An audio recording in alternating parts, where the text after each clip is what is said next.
Et bonjour, c'est Christophe. Je suis heureux de vous retrouver pour vous parler de la pleine lune du 15 novembre. Alors je ne suis pas en avance, hein. Évidemment, je la fais la veille de la pleine lune à quelques heures. Enfin, à presque 24 heures, elle va se faire dans la soirée, cette pleine lune.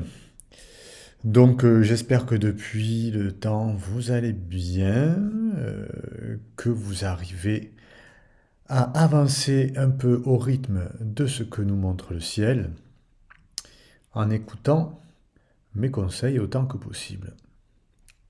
Alors, cette pleine lune du 15 novembre, la voilà, elle se fait en taureau au 24e degré.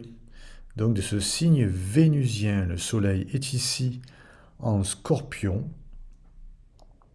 On est toujours en automne. Et moi, ce que j'ai remarqué tout de suite, alors bien sûr, hein, nombreux sont ceux qui auront observé tout de suite la conjonction très étroite avec Uranus ici, qui est lui à 25 degrés. On va en parler de cette conjonction, mais imaginons qu'il ne soit pas là, l'ami Uranus. On a une lune en taureau, qui est un signe de terre, hein, assez réaliste quand même.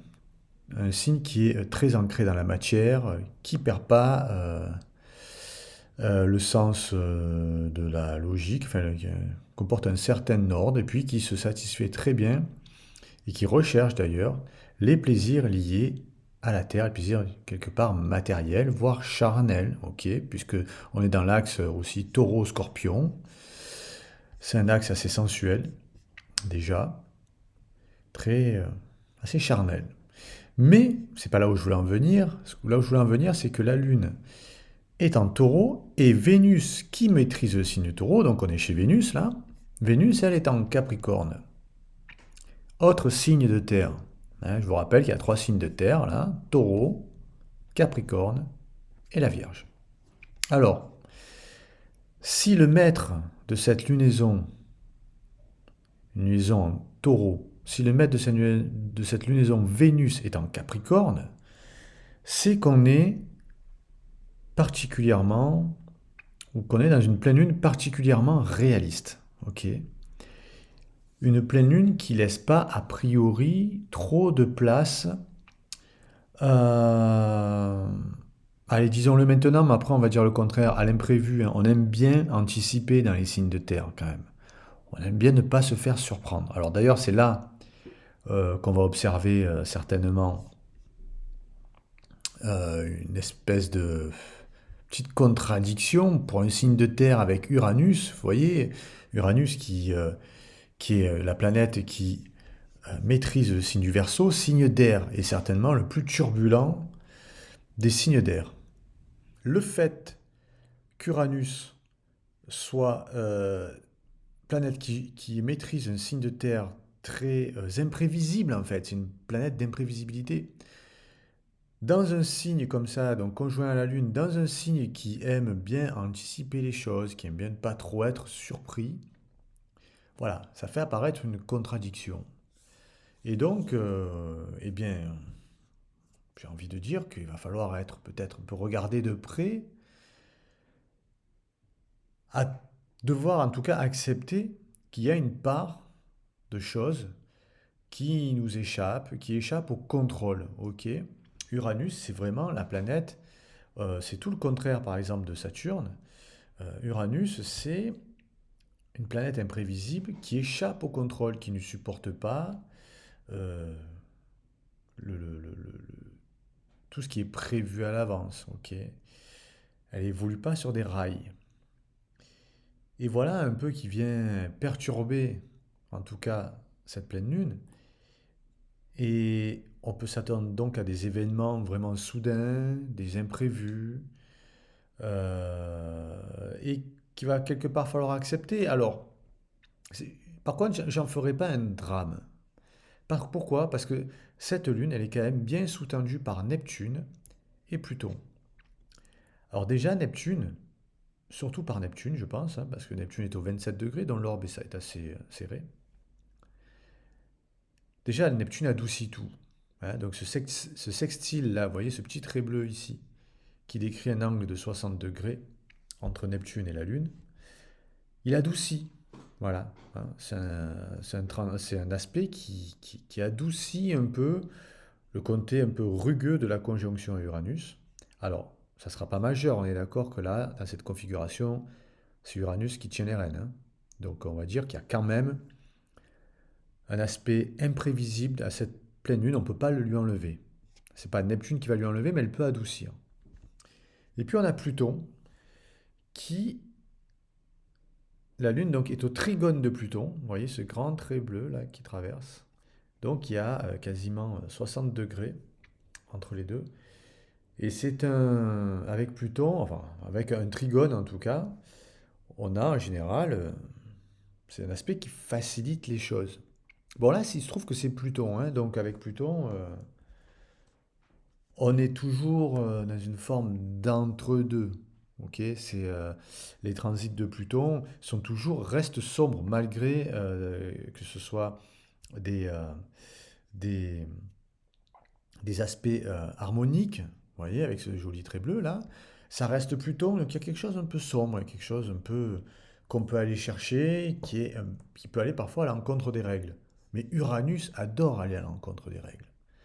Donc, voilà, un peu, je dirais pas se marginaliser, c'est pas ça qu'on veut, mais trouver une forme de liberté, quoi.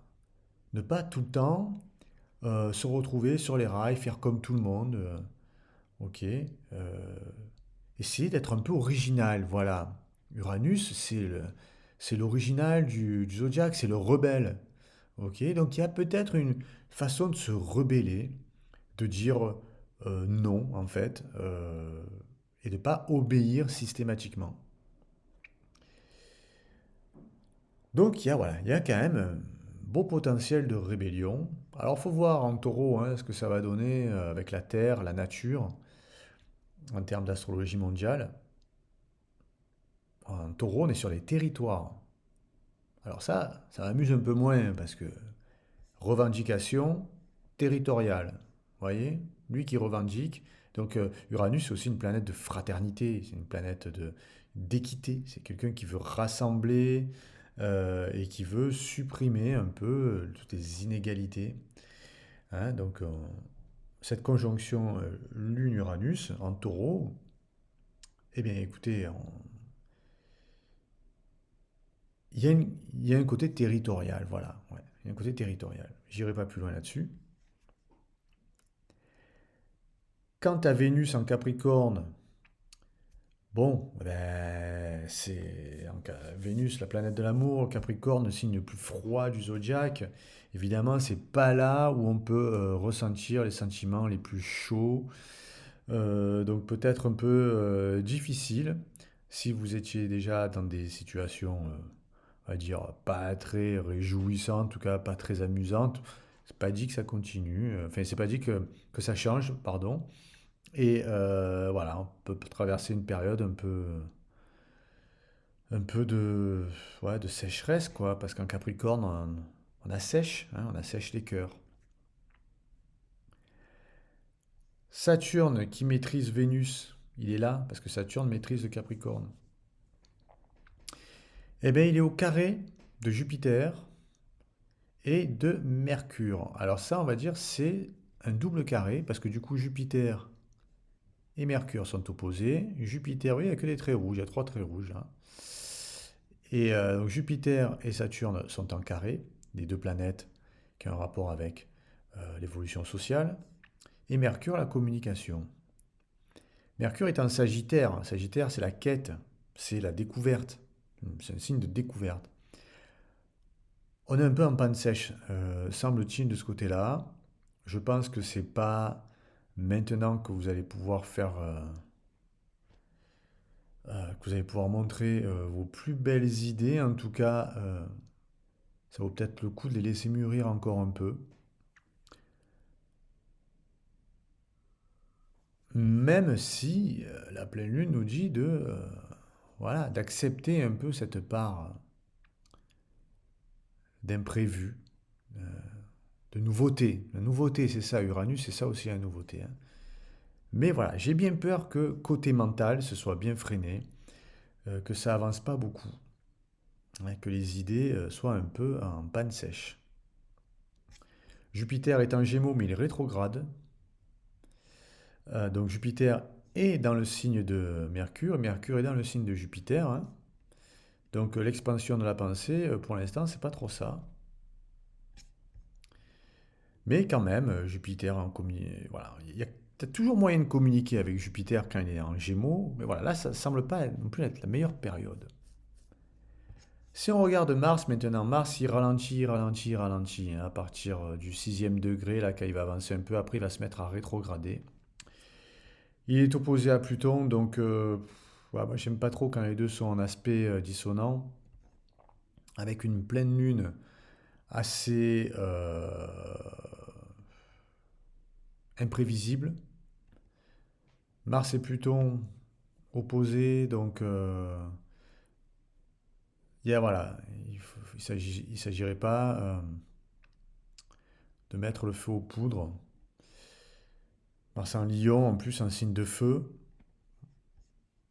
Et écoutez, j'espère que avec cet aspect un peu territorial là, je vois pas comment le climat ambiant à l'échelle de la planète va s'apaiser dans les jours qui arrivent. J'ai fait un peu le tour là. Plus tard, on s'attardera un peu sur Mars et sa rétrogradation à venir. Pour l'heure, soyez vigilants. Acceptez un peu de changer vos points de vue, déjà.